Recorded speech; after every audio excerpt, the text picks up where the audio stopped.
Chapter 15. The illusion of peace shattered. Odyssean lived in a constant state of high concern. Malik was nearby, no doubt plotting something more heinous. As ever, Odyssean did not fear for himself so much as he did Lilia and the others. However, as Achilleus had said, they would not leave him on their own free will, and he had no idea how to make them change their minds. Noticing his darkening mood, Master Ethan pulled him aside after dinner the next evening. "You're not yourself. There's something ail you." "There's nothing." The dark eyes burned into his own. "Yes, I think that there is, but you do not wish to talk now." Ethan frowned. "The other night I offered whatever additional help I could to you. I think this is just a situation. Perhaps if we met alone when the others sleep, I could at the very least pass on some advice." Since the death of his parents, Odyssean had more or less relied on his own advice over the years, only now and then turning to the likes of Cyrus and other friends of his father. Still, the merchant had seen much and lived through more and surely had a view of matters far exceeding that of the farmer. Odyssean finally nodded, gratefully to his host. "Thank you, I'd like that." "Later then," murmured Master Ethan. "Say the hour before midnight." Nodding again, Odyssean returned to the company of Lilia and the others. It was all he could do from that point on to hide his impatience. The minutes took hours to pass, the hours an eternity. When at last he excused himself from Lilia, the noblewoman became used to his late-night walks. The Odyssean almost ran through the house, so eager was he to reach the study and pour out his concerns. On his way, he nearly collided with a smaller figure. Cedric looked up at him, the youth's face oddly pale. "Ced, what do you do still up?" The boy glanced past his, as if impatient to be away from the man before him. "Father, my father wanted to see me. Now I'm going to bed." Already feeling late for his own meeting with Master Ethan, Odyssean patted the merchant's sons on the shoulder. "Of course, off you go then." Without waiting for a reply from the boy, he continued on. The halls were dimly lit, only a few oil lamps marking the nighttime. Odyssean passed no guards. The merchant obviously feeling very secure in his own domain. That would certainly change once he heard what his guest had to say. The door to the study was closed, and no light shone through the bottom. Odyssean looked around the empty hall, then knocked once. From within, Ethan's voice bid him to enter. Relieved, Odyssean slipped inside, quickly shutting the door after him. The only illumination in the room came from a single candle situated atop a small mahogany table to the side. Next to the candle sat a decanter of wine and 2 goblets, one of which Odyssean's host, seated in a leather chair next to the table, took up even as the farmer's eyes adjusted to the gloom. "Tonight I find the quiet of the night much more relaxing," explained Master Ethan after a sip of wine. "The better to think, also." Odyssean slipped into another chair that Master Ethan indicated. "Thank you for seeing me." "How could I not? After all that has happened, Odyssean, I could not refuse this moment to you." He gestured at the other goblet. "Please, I would recommend it." Although he wanted to keep a clear head, Odyssean suddenly felt parched. He allowed Master Ethan to pour him some wine. The liquid flowed like delicious fire down his throat. "A strong vintage, but one that touches the soul, I say." Ethan put down his goblet. "You are very touched, my son." Clutching his wine in both hands, Odyssean leaned forward and explained his concerns for his friends, and Partha itself. The older man listened quietly, nodding now and then in understanding. When Odyssean had finished, Master Ethan rubbed his chin in thought. The flickering candlelight danced in his eyes, catching the farmer's attention. "Your fears for my people and your own comrades does you justice, Odyssean. I would hope to do no less myself in your situation." "But what can I do to keep them, all of you, from harm? I don't know if I can protect everyone, not from the might of the Triune. I thought I could once, but after the other night... The leader of Partha rose and began to pace slowly in front of Odyssean. His mind was visibly at work. Yes, the other night, as you describe it, shows an inconsistency in your gift I would not have expected. It was a telling moment. Ethan paused, looking down at him. You may be correct. What you wield might not be enough against such a force as the Temple. Their tools are legion. I have heard through trusted sources that they have fanatic warriors who make the Peace Warders seem pacifists. Some claim that these dark, armored figures cannot even be slain by mortal means. His description struck home with Odyssean. Yes, the attacker in the street, as I said, Achilles should have slain him with that bolt, but it only startled him. The old man stepped from the vicinity of the candlelight, all but disappearing in the shadows in the far corner of the room. So the stories have merit.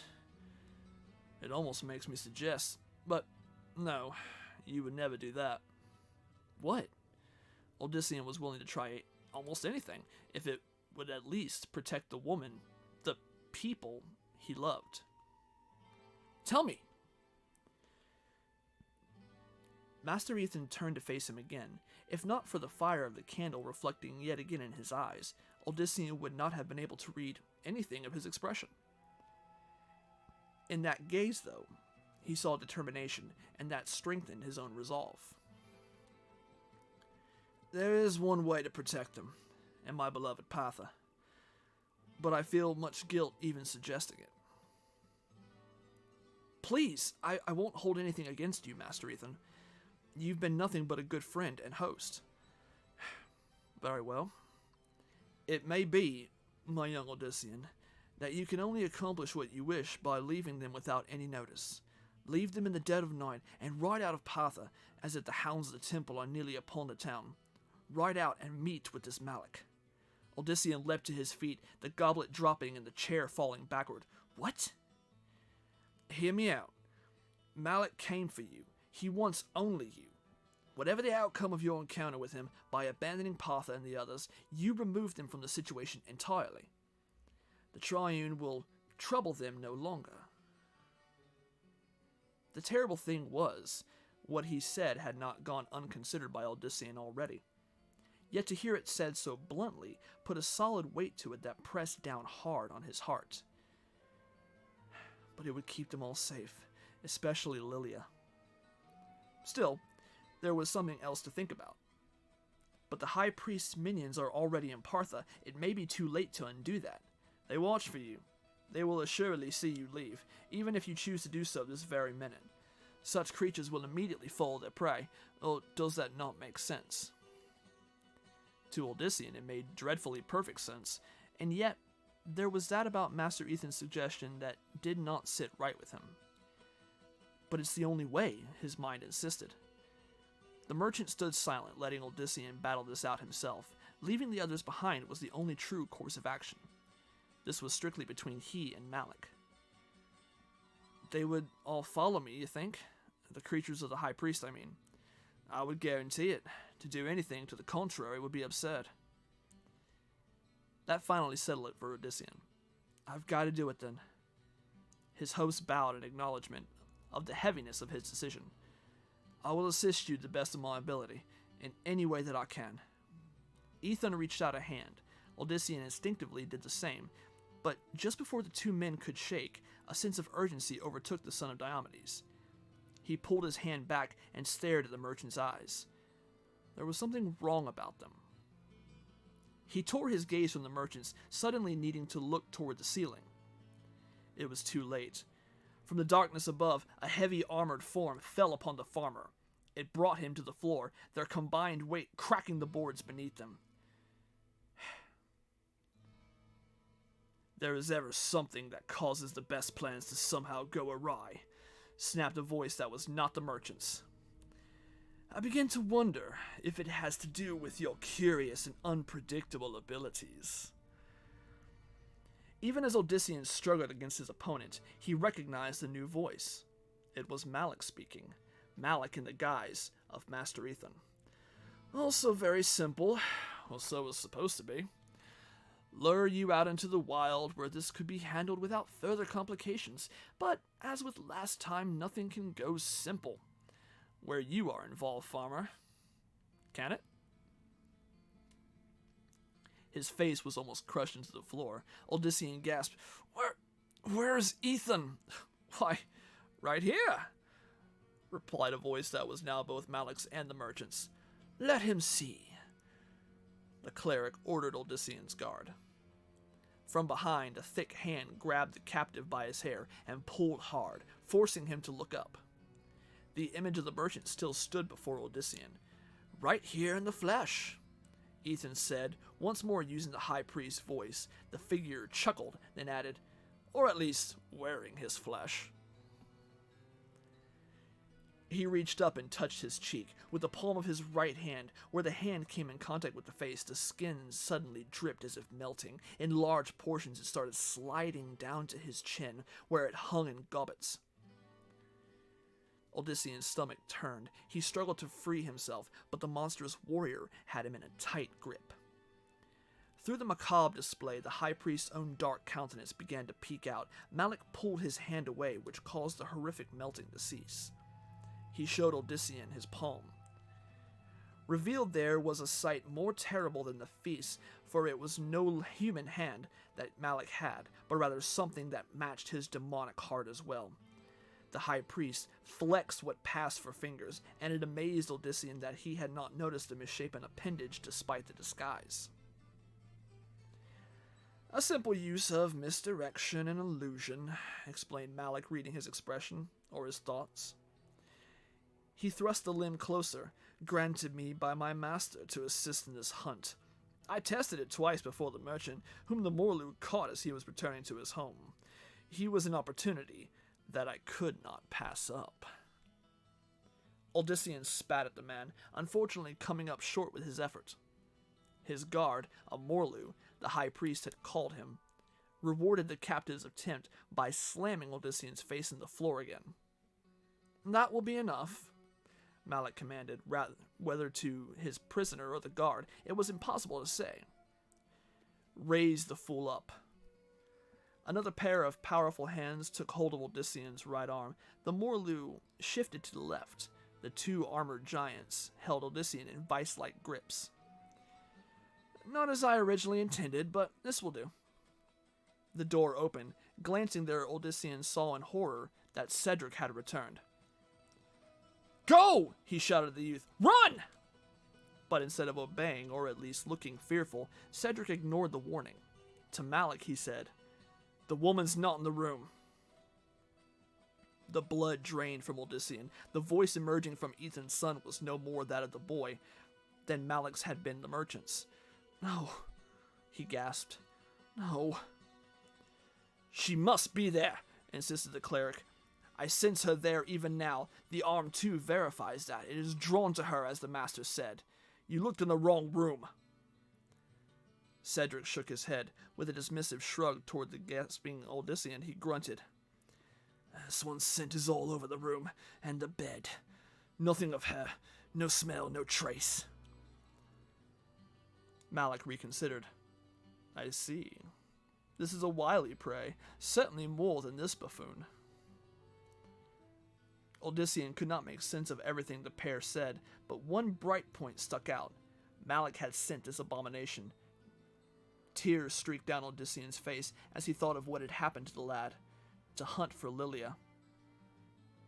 That, thankfully, had so far endured in failure. Find her quickly, Deimos, the high priest continued. You will leave nowhere untouched. The spell I cast will continue to muffle any sounds within the house only. Recall that at all times. I will hunt her down, Great One, and she will not live long after that. The false Cedric accented his dire statement with an animalistic snort, then left again. Malik smiled at his captive. We will salvage this yet, it seems. Then you will be on your way to a long overdue audience with the Primus. They'll not let you out of Partha, cleric, Odyssean snarled. The townsfolk love Master Ethan. They'll stop you. They'll tear you apart for what you've done. But why should they stop me? Asked the malevolent figure, putting his monstrous palm to his face. As Odyssean watched, stunned, the flesh moved to cover the revealed areas. In seconds, Malik once more completely resembled the merchant, even to the difference in height. The spell that allowed him to walk in Ethan's flesh was as astonishing, if grisly, creation. Why would they stop their dearly beloved leader? Indeed, there was no reason, and Odyssean now saw that. The guards, and any bystanders, would be fooled just as he had been, especially in the dark. She must be with one of the others, Malik went on, turning back the question to Lilia. Perhaps she is already seducing one of them to take your place. The high priest could not have said more terrible words in front of Odyssean. His blood boiled, and a mindless rage swept over him. He shoved back in an attempt to free himself from the guard's grips. But instead of the few steps back, steps during which he had hoped his captor's feet would trip, Odyssean and the two Morlu flew across the study. Across the study, and through the window. Debris rained down on Odyssean as he and the Morlu fell. Despite the predicament, the bestial warriors clung to him as if their lives depended upon doing so. Odyssean in turn tried to fold himself up as much as possible, aware that the ground was not at all that far. They collided with a thud and a rush of dirt. The crack of bone echoed in Odyssean's ear. One of the Morlu let out a rasping cry, and his fingers slipped from the captive's arms. Odyssean immediately tried to pull free of the other warrior, but the Morlu held fast.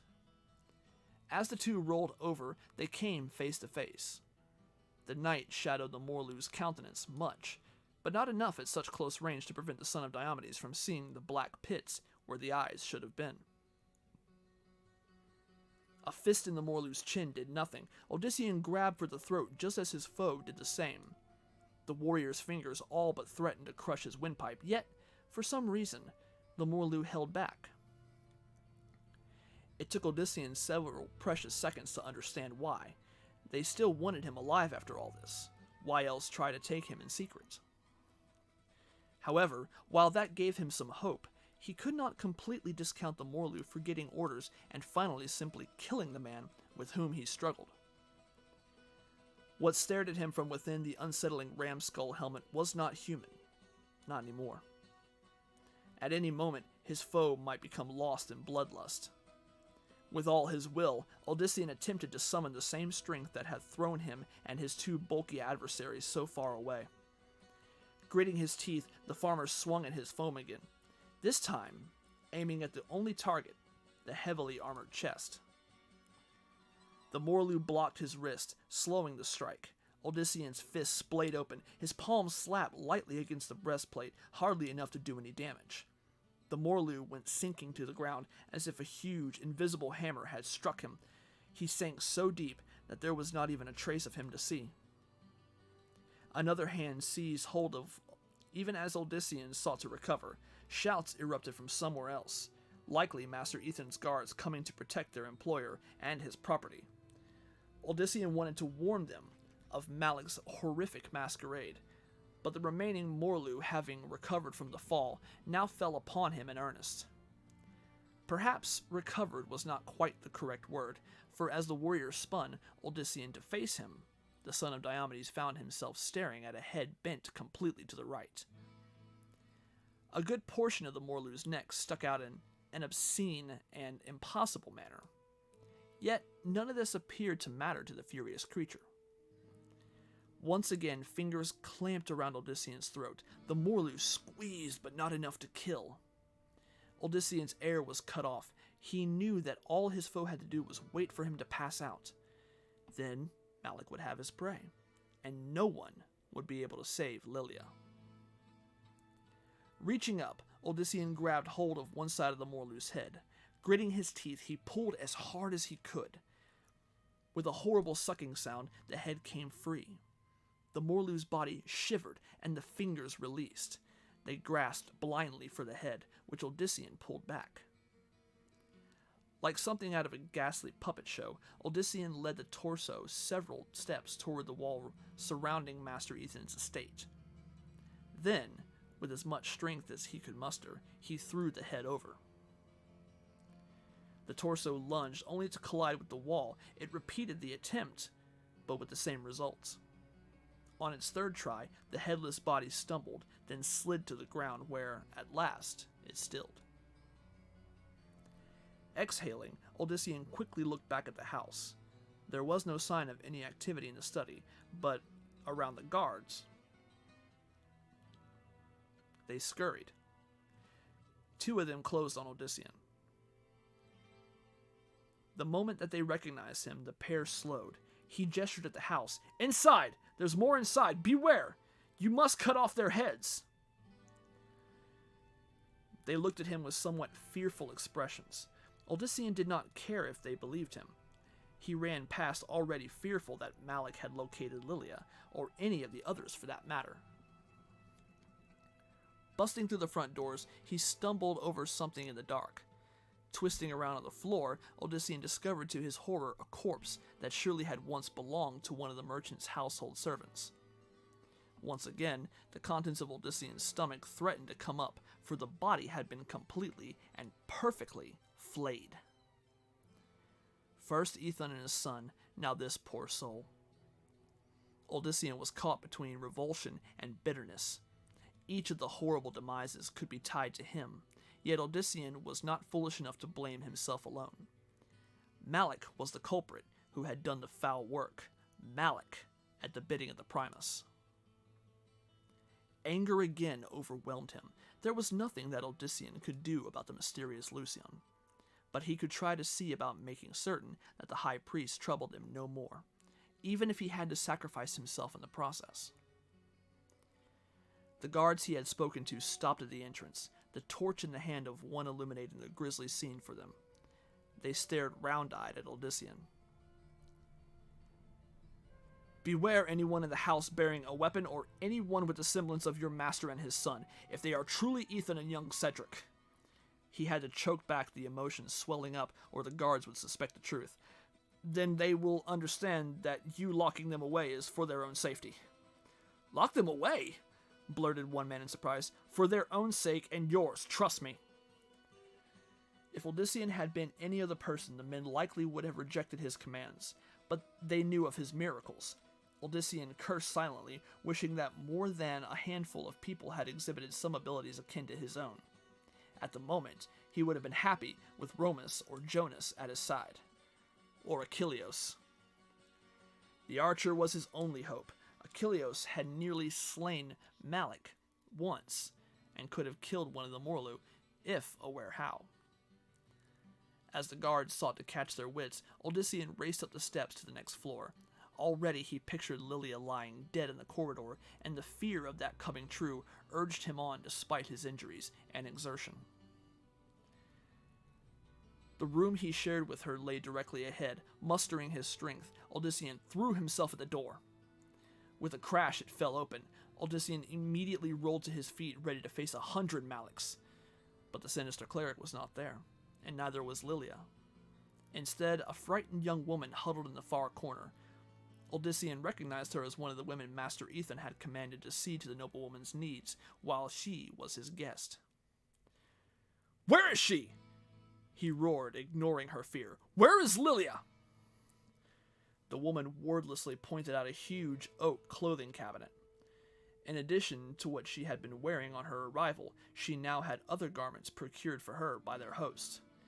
The same went for all of Master Ethan's guests. The man had shown nothing but courtesy and care, and what had happened to him was a true nightmare that Odyssean would never forget. And worse, now he feared that it also had happened to the woman he loved. Why else would the servant point out to the shut cabinet and shiver with such horror? Then something struck a chord. A servant. A household servant. Odyssean recalled the false Cedric and how, despite his diminutive appearance, Some spell surely hid him from sight, another monstrous Morlu or the like. Could it be? He whirled around, almost too late. It leapt across the bed at him, a thing swollen beyond the proportions of the skin it wore. Rips and tears spread through the fragile flesh, and beneath them could be seen armor. The face was a contorted mask, no longer fitting, and even as the horrific figure fell upon him, Odyssean could not help but again marvel at how Malik's spell work made size and shape of no consequence to the guise. The two crashed into the cabinet, reducing it to splinters. Scraps of stolen skin dropping from his ghoulish countenance, the Morlu raised his hand, a hand in which he now wielded a savage, curved axe. With a grating laugh, he brought it down upon Odyssean.